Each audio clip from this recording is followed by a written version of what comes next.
Good to have you back. Okay, so great speaker today. You may remember him from last year, so it'll be good.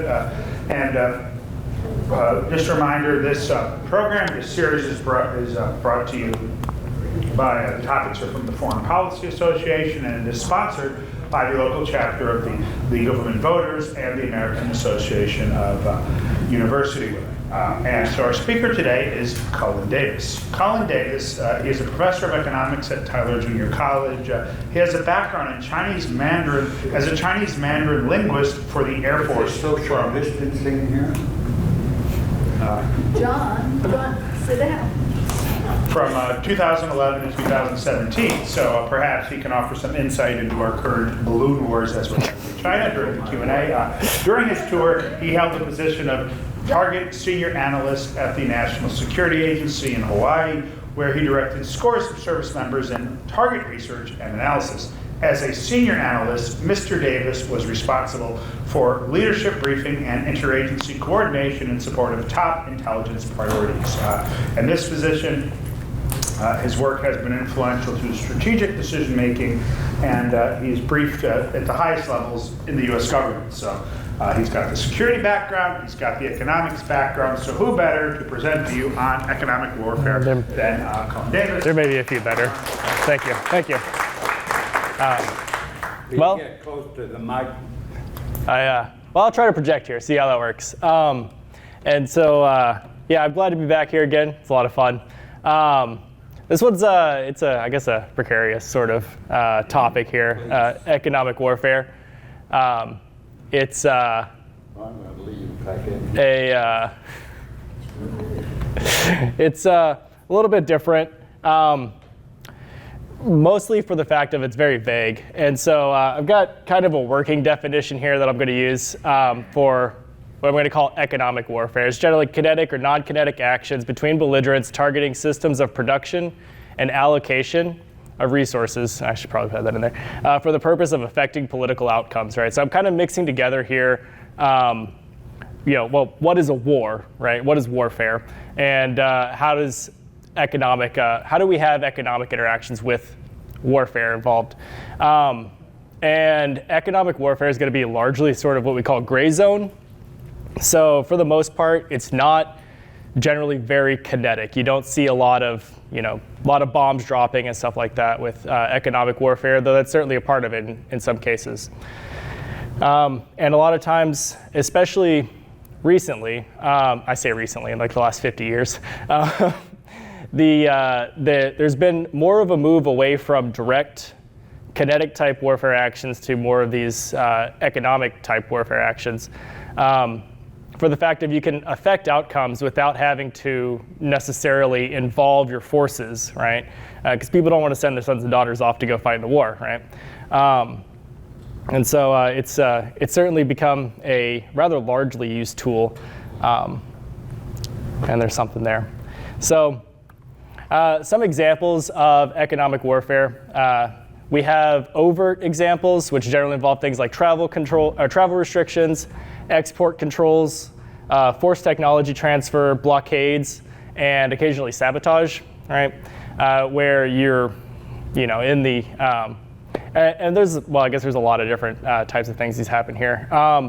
You're probably familiar with things like, most recently with, for as far as like travel restrictions go, preventing like the Russian oligarchs from traveling freely and what have you. Export controls, right? We're not sending chips to, we're not selling certain types of microprocessors to China, right? And then forced technology transfer, we'll talk some more about those. And then on the other end of that, we have more covert options where you have industrial espionage. That's a big one. And fomenting labor unrest is another big one. Any sort of activity to destabilize production processes. Counterfeiting is another big one, mostly North Korea in counterfeiting. And sponsoring defection. We see a lot of that too. We talk about those. And sabotage again, right? Sometimes sabotage is covert. And so, fun times there. All right. So some of the even with amongst these, this short list of examples that we've got, it's sometimes hard to distinguish between what might be economic policy versus what's actually economic warfare. So a lot of times you're going to share some of the same methods if you're just trying to affect a domestic economic outcome as whether you're trying to prosecute war in another country, all right?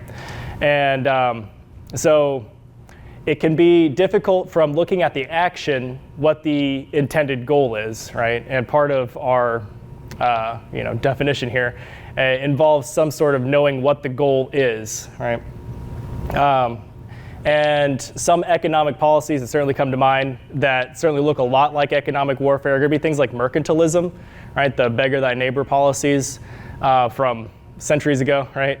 That's still pretty popular even. So mercantilism often involves a lot of export controls, right? Like you don't export your natural resources to be produced somewhere else and returned to you, right? And same sort of thing with import substitution industrialization, which we see a lot of in South America. But these are economic policies that they're intended to affect local development. They want to improve domestic development and their individual economic circumstances, but they also have direct negative consequences on other countries, right? And so, is it economic warfare? Is it just they're trying to develop their own country? And it can be hard to kind of get these differences hammered out. And then let me see. So from there, in the U.S., how we generally do, same sort of issue of our economic policy and our warfare objectives somewhat overlap sometimes. Generally in our economic warfare, we're using a lot of sanctions. We use sanctions a whole bunch now. And most, especially around and after George H.W. Bush's presidency, we greatly increased the amount that we were using sanctions as opposed to involving direct, kinetic warfare actions. Partially as a change in domestic laws, but also partially for the fall of the Soviet Union, right? It became a little bit more difficult to justify, sending troops to achieve goals. And you can see, from the dates of, so this is a graph showing, this may be a little confusing, but it's a graph showing the longevity of sanctions. And essentially we had, North Korea in the 1950s, and then Cuba in the 60s, and then not necessarily a whole bunch of sanctions until about the 1990s when we start picking up in Iraq and then the nuclear non-proliferation stuff, and then so on and so forth. We generally use sanctions as a first resort now. Whenever we want to achieve a policy goal, we tend to lean on sanctions for that policy goal. Once again, because nobody wants to send their sons and daughters into battle, right? And so it's become a very well used lever. If that's, it's also an important part of the new national defense strategy of integrated deterrence, right? Which is essentially using multi-domain methods for trying to prevent war, right?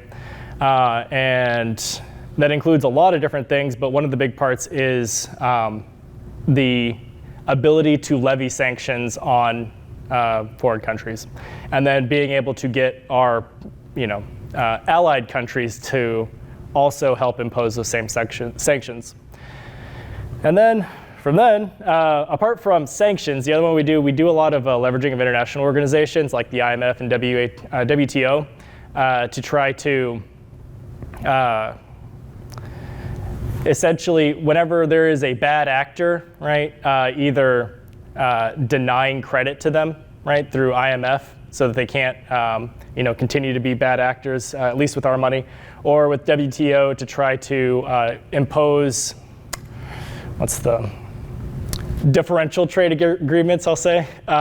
So trade agreements that aren't necessarily the same status as other countries who are behaving appropriately according to our goals. That's what the US does largely. And then we'll see here too, so since 2000 even, we've had almost 1,000% increase in sanctions that are levied by the US against other countries. And yeah, it's so that's there's that. And that's up 2001 or 2021. So of course that number increased again in 2022, right? So there's that. Sorry, I'm so used to teaching. I keep wanting to say any questions because it's a bad habit of mine. Well, I don't know if it's a bad habit, but it's a habit. Anyways, and so yes, ma'am. I did have a question. Yeah. On the slide that you showed about the sanctions, Mm-hmm. you first said Cuba, and then there was a couple of that were not locations, like obviously counterterrorism, but like the Right, like the non-proliferation ones are things like those are gonna involve largely like North Korea, Iran, other where we're trying to prevent countries from being able to essentially gather. And then, well, a lot of these actually are kind of nuclear related. But I would like the Magnitsky Act, to prevent essentially. I think it's backfilling is Magnitsky specifically to prevent like trade with countries who are trading with, like essentially taking the things that we sell them and then they turn around and sell those on to sanctioned countries, right? And so, yeah, there's a lot of them. We use a lot of sanctions all the time. what about against non-state actors? Well, you can try. There's certainly like the trying to levy sanctions against like terrorist organizations is difficult because they kind of act outside the law anyways, right? And so we have not been as successful on those. And that's another part we'll get to with how successful or less successful some of these may have been. Could you give us like a general definition of sanction? Sanction, so essentially we are going to prevent their ability to trade with us and using our goods. So and any sort of access to resources that we can provide. So that's going to be capital, like finance stuff, any sort of like natural resources, things like that. Sometimes it's comprehensive, right? We want to try to cut them off from everything. Sometimes it's less comprehensive. There was, things like embargoes, right? Like, we have the embargo on Cuba.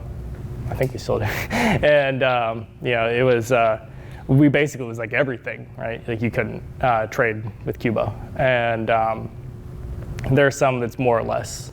But generally, the idea is we're trying to cut off access to resources with sanctions. Yes, ma'am. I'm saying to myself, there are no dumb questions. However, That's fair. Do other countries have sanctions against us?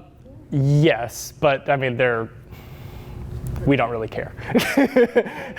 Because, one of the big things with an effective sanction is that it has to be a country that basically can't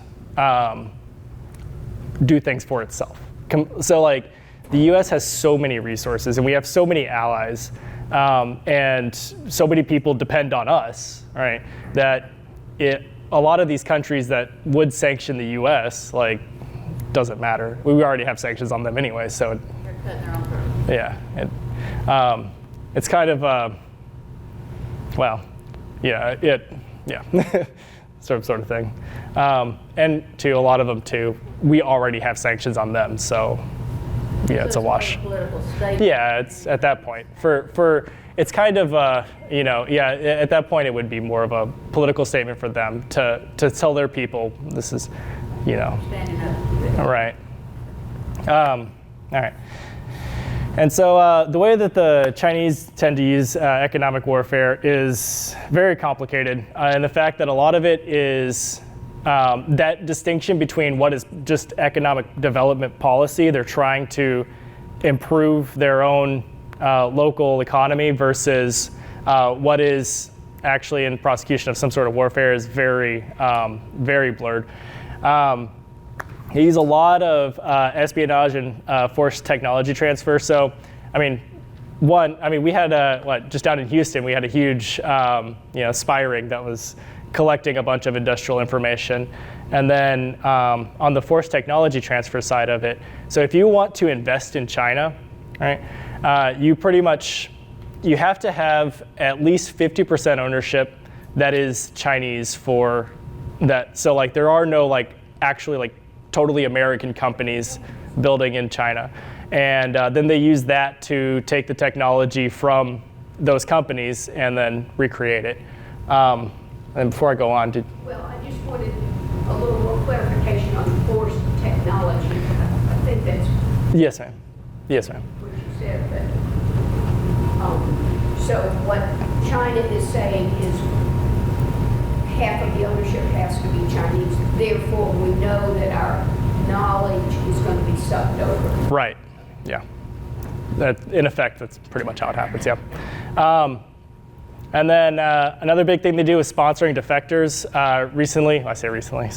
Somewhat recently, they have the what they call the 1,000 Talents program, which was specifically targeting Chinese-born and ethnically Chinese people who were in the U.S. and other Western countries, essentially trying to bring them back into China in order to, it has dual purposes there, right? One, it starves the U.S. and other Western countries of that skilled labor. And then two, brings the things that they've learned abroad back into China, right? So that they can then use that for their personal economic development. Fomenting unrest is another big one. And this one goes back, at least as far back as the Soviet Union goes back. The whole common term with organizations like the International Workers of the World, right? The Wobblies, which were, largely acting on behalf of the Soviet Union at some point. Recently, more recently, for China specifically, you get things like the fentanyl production, right? And, exporting drugs into a foreign country in order to destabilize the local population, which is the same thing that the British did to the Chinese during the Opium Wars, right? So it's not new. But certainly something that happens there. Partially, right? One, are they just trying to sell stuff? Or two, is it to, create instability? That was true. China also leverages a lot of international organizations. They've gained considerable influence in the UN and WHO and even the WTO, right? Is one of the few developing countries, according to the World Trade Organization, that had a space flight program. So it's they certainly gained benefit from that.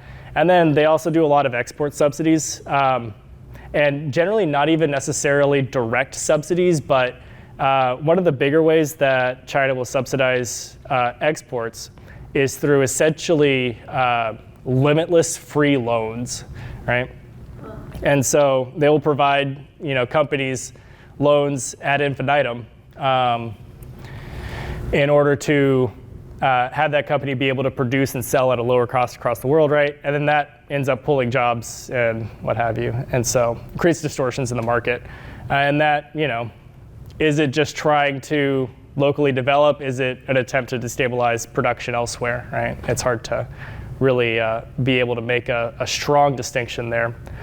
And then so now we've got some concerns. One of the biggest ones is humanitarian cost.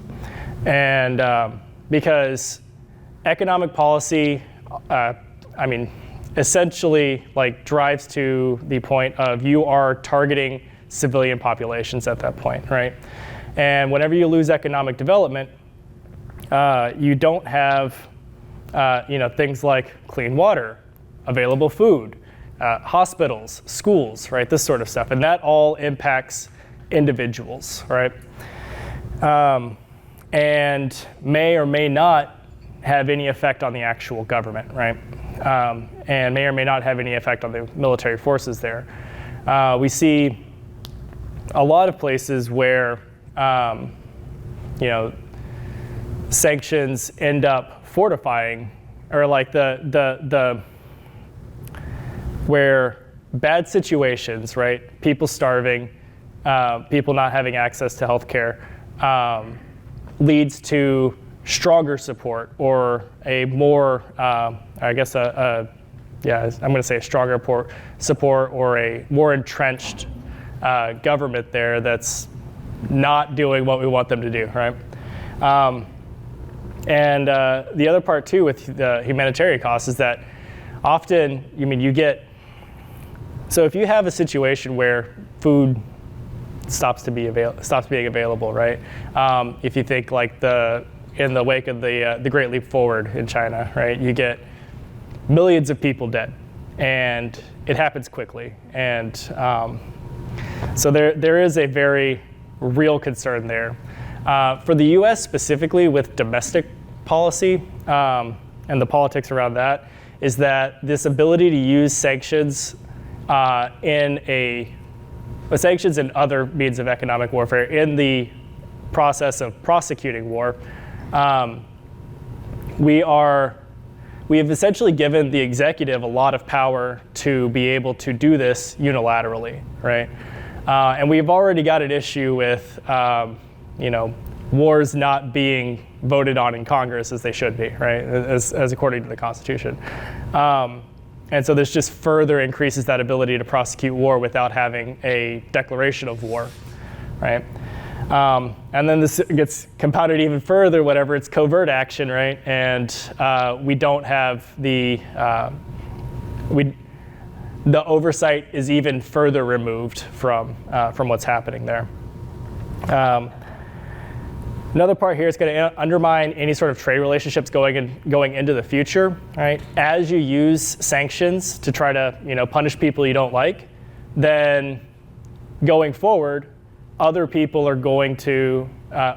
who may be in conflict with you are going to further remove themselves from trade with you, right? This was one of China's big responses to our sanctions in Russia, right? Was to step out of, they want to increase their domestic capability to avoid having to trade with the U.S. And so much of our policy already, our foreign policy already, depends on creating trade, right?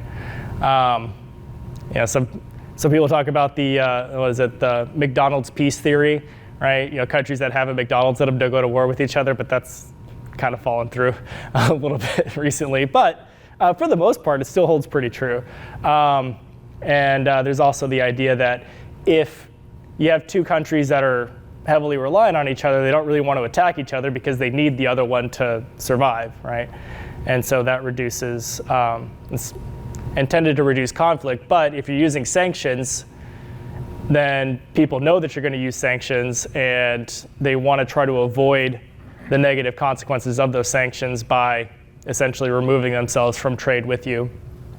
So that's certainly a very big concern there. 2, or further on, this is actually 4, I guess, that when we do impose things like embargoes and stuff like that, they can go from non-kinetic to kinetic very quickly. If you do want to, so like a blockade, right?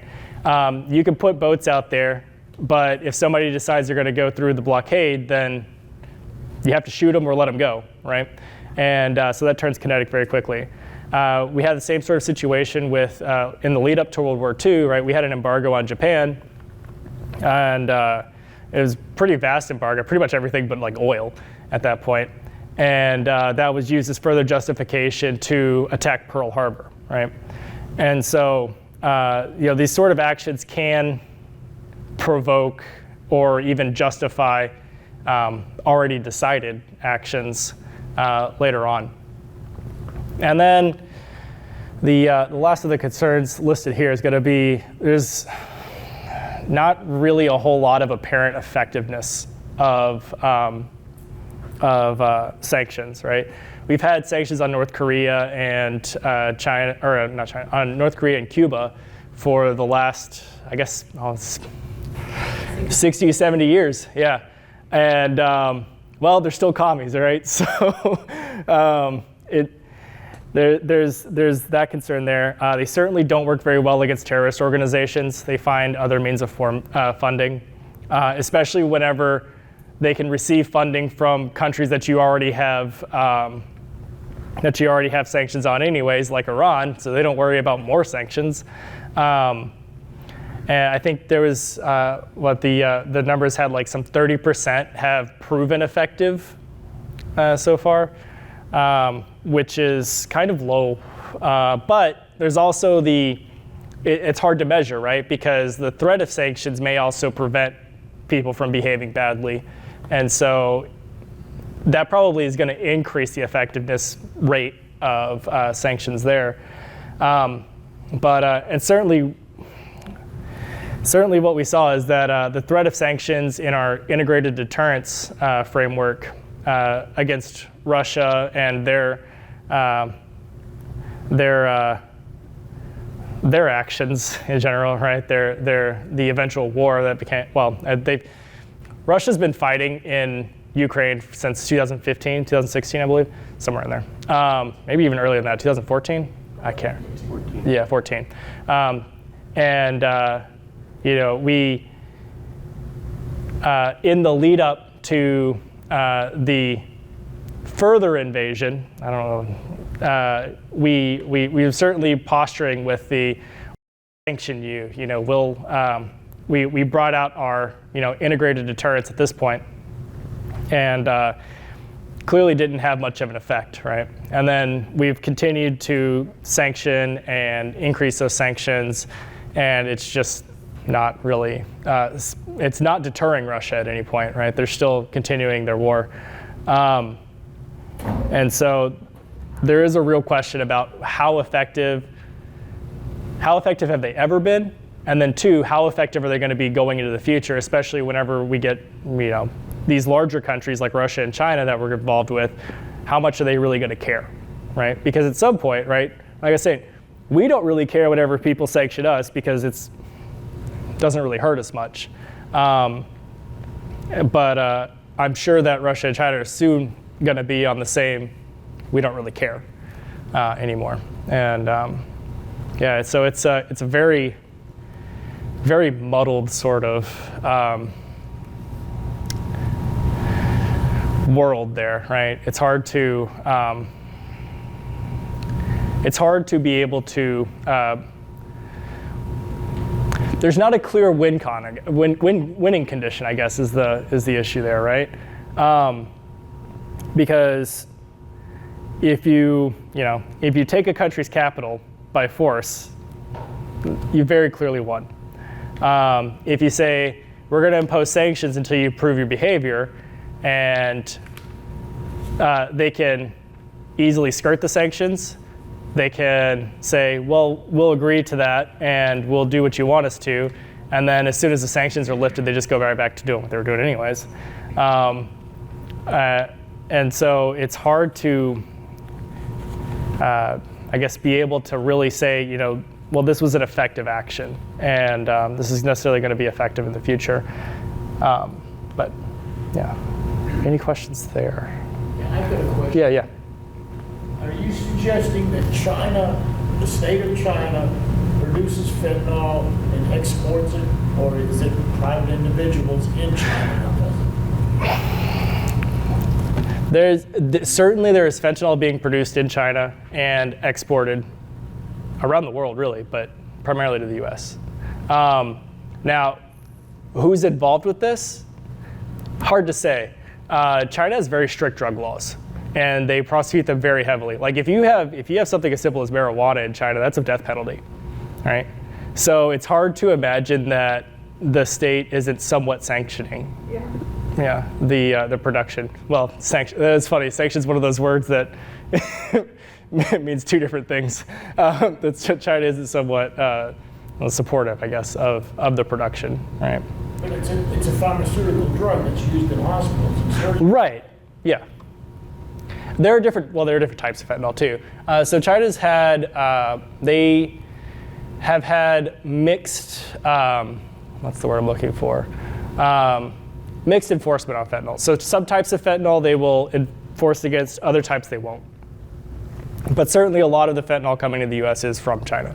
But I just always thought they shipped it to Mexico or somewhere else like that, and then it came. Yeah. That seems to be the. Any old yahoo. Yeah, that seems to be the general route through which it goes, right? But, well, like I was saying, right? China had the same thing happen to them during the Opium Wars, right?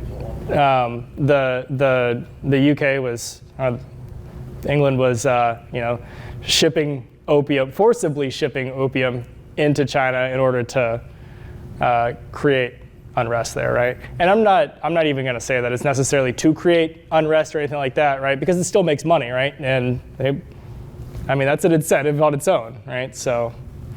It also kept that percentage of the population that used it very docile. Yeah, there's that. There's I don't know. So, any other questions? Sorry. How difficult is it to remove sanctions? I mean, why do we still have sanctions on Cuba after 50, 60 years? Well, that's a good question. I guess technically all it takes is a stroke of a pen, right? But getting you lose face, don't you? Right. Yeah, there is some. There's certainly some losing face, especially something as with our Cuba sanctions specifically, right? We had a very specific goal in mind and a very clearly stated goal of regime change, right? And the regime didn't change, and so, it's kind of, like you said, you lose face, right? And that's gonna create some issues. Has there ever been any move in Congress to remove those sanctions? I believe so, and I think there's been loosening of embargo, loosening of the. I can't remember. I haven't kept up with Cuba too much personally, but I know there was some action to reduce some of the sanctions. Yeah. But anything else? What about the private sector? Yeah. So you see, one of the difficulties with enforcing sanctions is that a lot of people in the private sector still want to make money, right? And so one of the things that you see a lot of is what they call like backfilling, right? And so, let's say we have a sanction on Cuba, but we don't have a sanction on Venezuela, right? And so companies sell things to Venezuela, or Venezuelan companies who then, so first Venezuelan company sells thing to Cuba, and then US company backfills the inventory or the stock in Venezuela so that they're not selling it to Cuba, but it's getting there, right? And so that further reduces the efficacy of sanctions in general. This did turn into a lot of the sanctions talk, but it's just such a wide variety of things, right? Because like I said, we want to, in prosecuting economic warfare, right? You want to attack production ability, and this goes back to as far as the Peloponnesian War. I believe they started like burning down crops, burning down fields, right? That's like the classic example, right? You salt the fields, and then that prevents the ability to grow food, and then if you don't have food, it's hard to keep your soldiers going, right? But it's also very much more. There's that. And then on the other side of that too, trying to prosecute war in the way of interrupting the ability to allocate resources. Whenever you get to things like counterfeiting, right? That essentially, if you could flood, especially if you could flood a currency, like actually like really create like a bunch of it, or create a bunch of some fake good, right? Like something that is generally profitable in the country, and then you produce a lot of it that's not. Then you end up essentially messing with price signals and things like that, and that makes allocation difficult, which is, I mean, I don't know how effective that necessarily is all the time, but it does have some effect. But yeah, too. And then a lot of it too is, it seems like the biggest goal really of most economic warfare is to try to create either unrest is the big one, right? You want to make people unhappy. But like I said, then you're directly targeting civilians, right? And that kind of has its own moral implications there. Or you want to try to destroy the ability to produce things. Well, you talked about the IMF, but can banks decide not to give credit or? Well, I guess they could decide not to give credit to anybody generally, but so generally a lot of banks, go with their host country's sanctions laws, whatever they are. It's not real regulation, it's just. No. They are very, they are regulated. Like they can't, if you're a bank, you are not supposed to interact with people who are on the sanctions list for banking sanctions, right? But I don't think any banks are actively going out and sanctioning on their own, though, right? Because they still want to make money too, right? But yeah, any other questions there? Yes, sir. On a previous slide, you had forced technology transfers. Which way are you talking about? They're forcing transfers or are forcing transfers? Well, I mean, certainly we... That's concerning China. Yeah, we definitely, I definitely know of Chinese the Chinese are forcing transfer of technology to China. I'm not sure how much that goes the other way. I'm sure it does, but I don't have explicit examples of it. Does that make sense? Give me an example. A lot of what was a big one?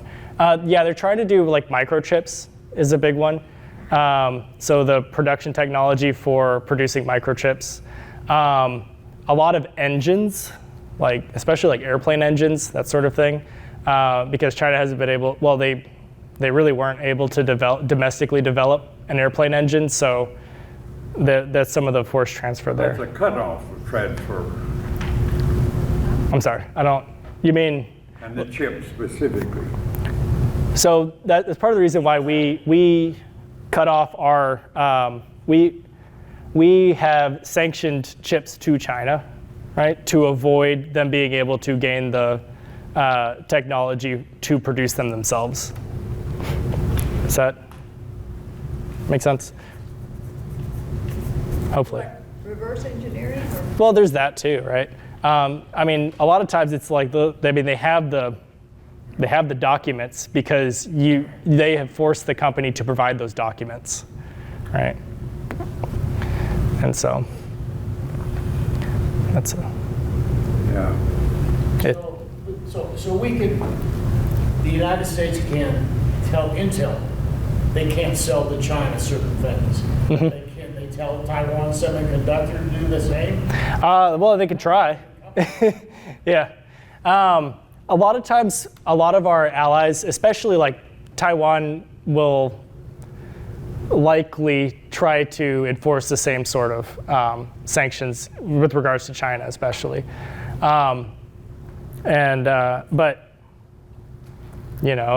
there's always that chance, right? Somebody, because there are a lot of even businesses in Taiwan that are essentially ran and controlled by very pro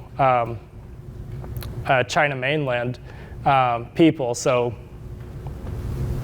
how much can you really control somebody who really wants to do something? But yeah. Yes. What you said, most sanctions don't work or don't achieve their primary objectives. What are the determinants, the conditions under which historically sanctions tend to be most effective? Yeah, so sanctions tend to be most effective against smaller countries. That's a big one.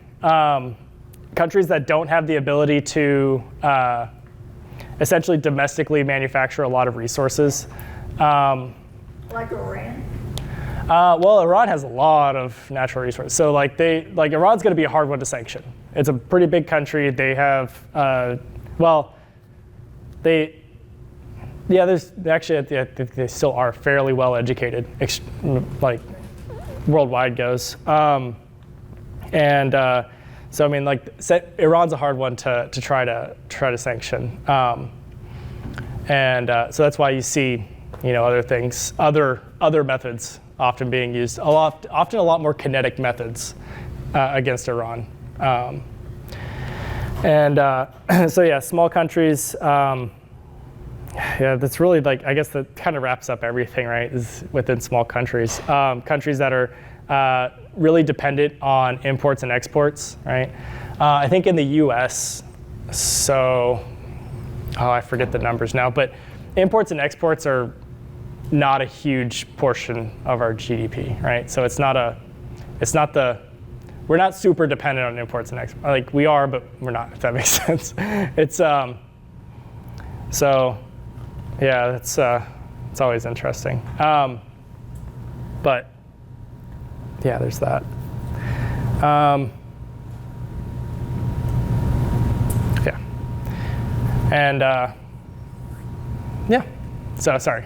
Yeah, one of the things I remember reading, which kind of shows why sanctions don't work, is that they tend to work best against leaders who care about their international reputation. Right. They don't want to be outlaws, like South Africa in the 1980s. Right. They wanted apartheid, but they didn't like not being able to travel abroad and compete in the Olympics and everyone hating them. So they were willing to give in. Whereas, by definition, the people who sanction are bad actors. Saddam Hussein in Iraq, Kim Jong-un in North Korea, Fidel Castro in Cuba. So you hate us? Great, I can use that domestically. Right, yeah, sorry. Yeah, I was kind of touched on that earlier with where, a lot of cases where we are sanctioning people, it ends up increasing resolve within the country to support the regime because they already hate us, right? And so, it's really hard to sanction a country that's not a Western country, really.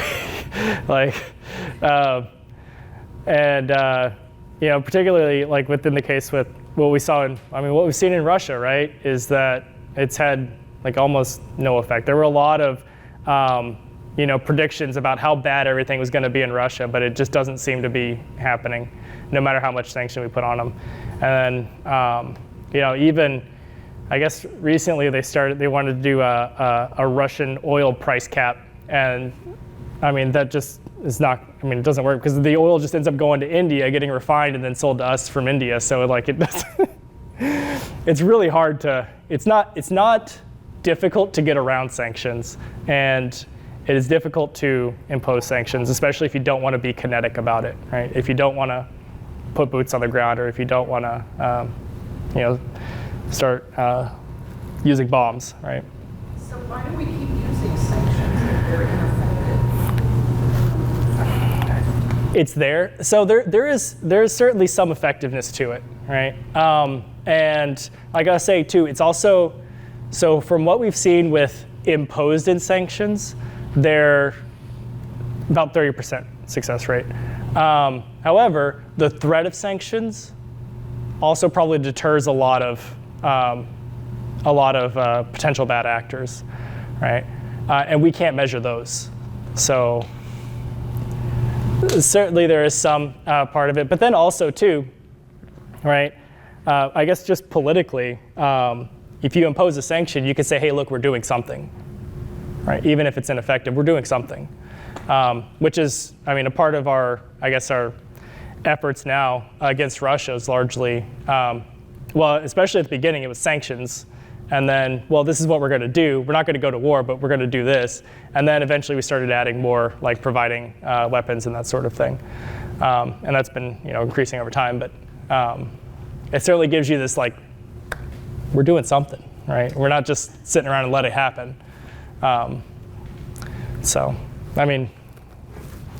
Is that beneficial? I don't know. But it is what it is, right? Is there? Yes, sir. Well, you were saying like the sanctions in Russia don't appear to really be doing anything. I guess they did in the beginning, but they don't now. But And obviously they have it with respect to Putin, the government, but as far as the Russian people, the populace, has it not created a lot of dissension and unrest? It really doesn't seem to, because Russia has, there was a pretty good release valve on people who would be dissatisfied, right? So they left and they went to Georgia and Kazakhstan and other countries nearby that they were still allowed to travel to.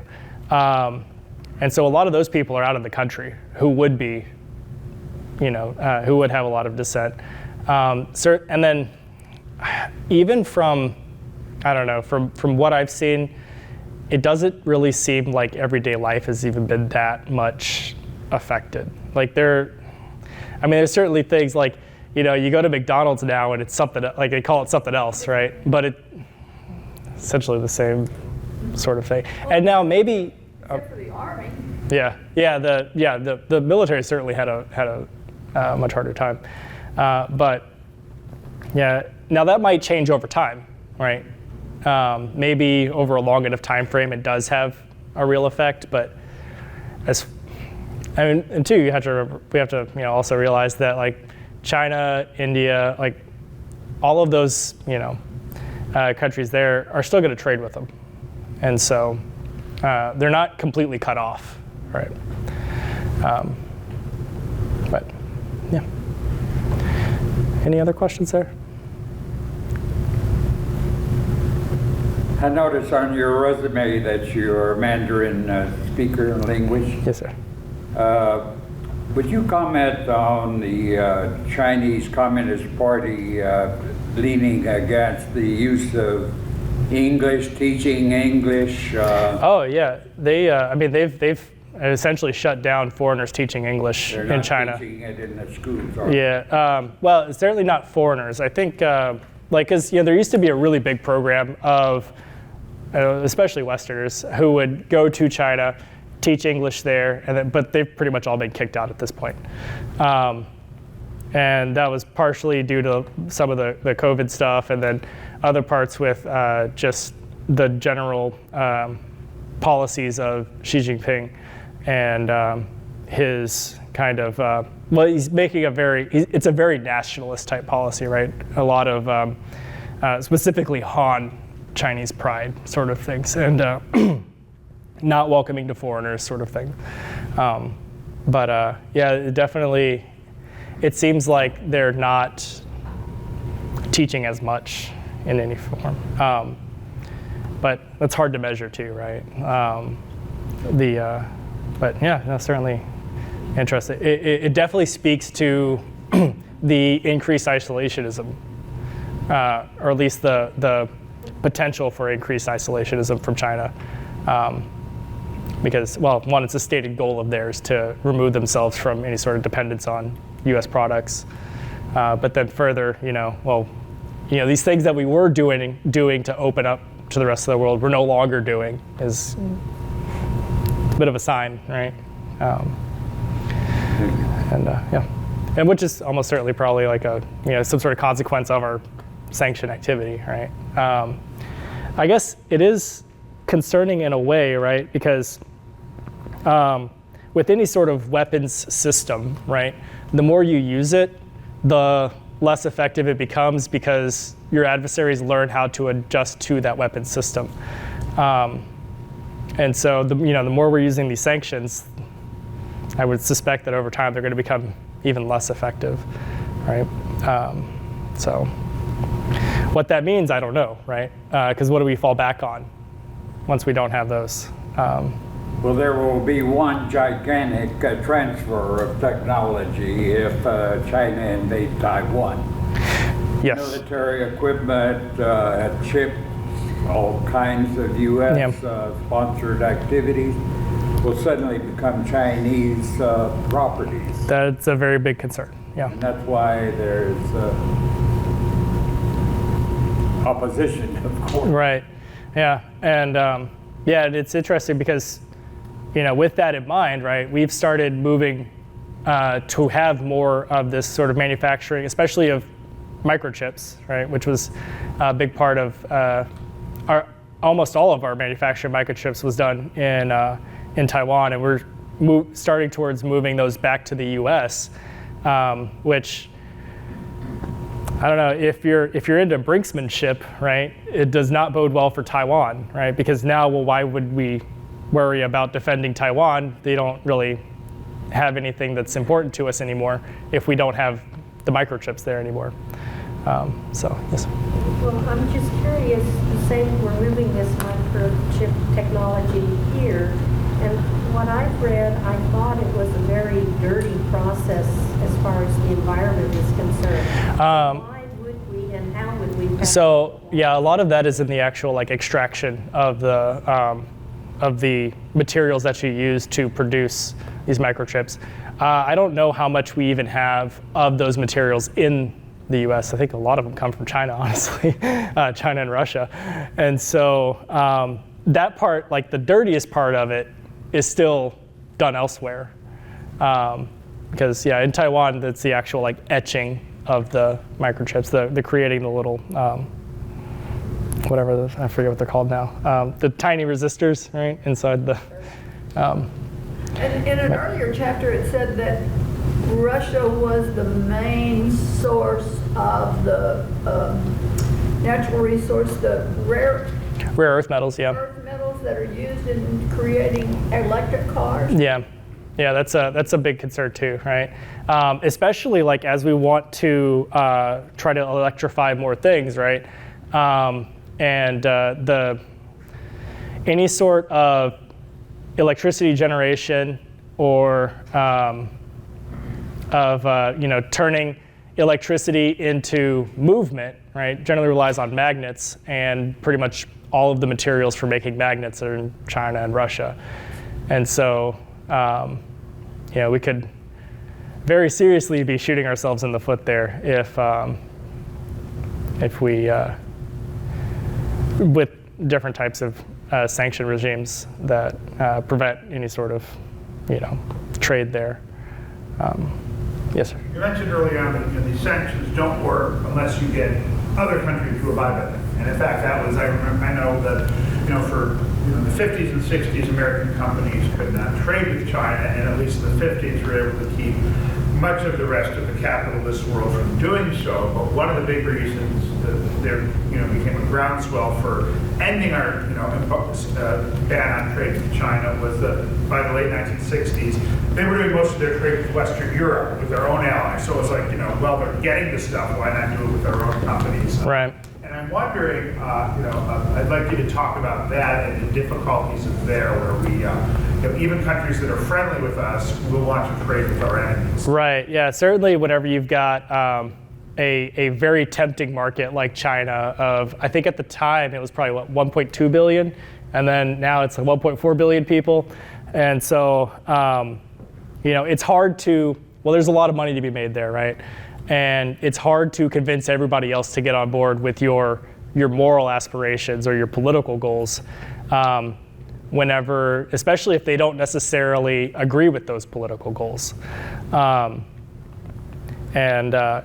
So you definitely run into big issues of trying to enforce sanctions. Well, like I said, with the one of the big things that we're running into right now with trying to sanction Russia is that Russia just sells crude oil to India, who then refines it and then sends it to the U.S. or other countries too, right? India being the big country, so that one, it's a good example there. But it's just so incredibly hard to get around this fact that, everybody has mouths to feed, right?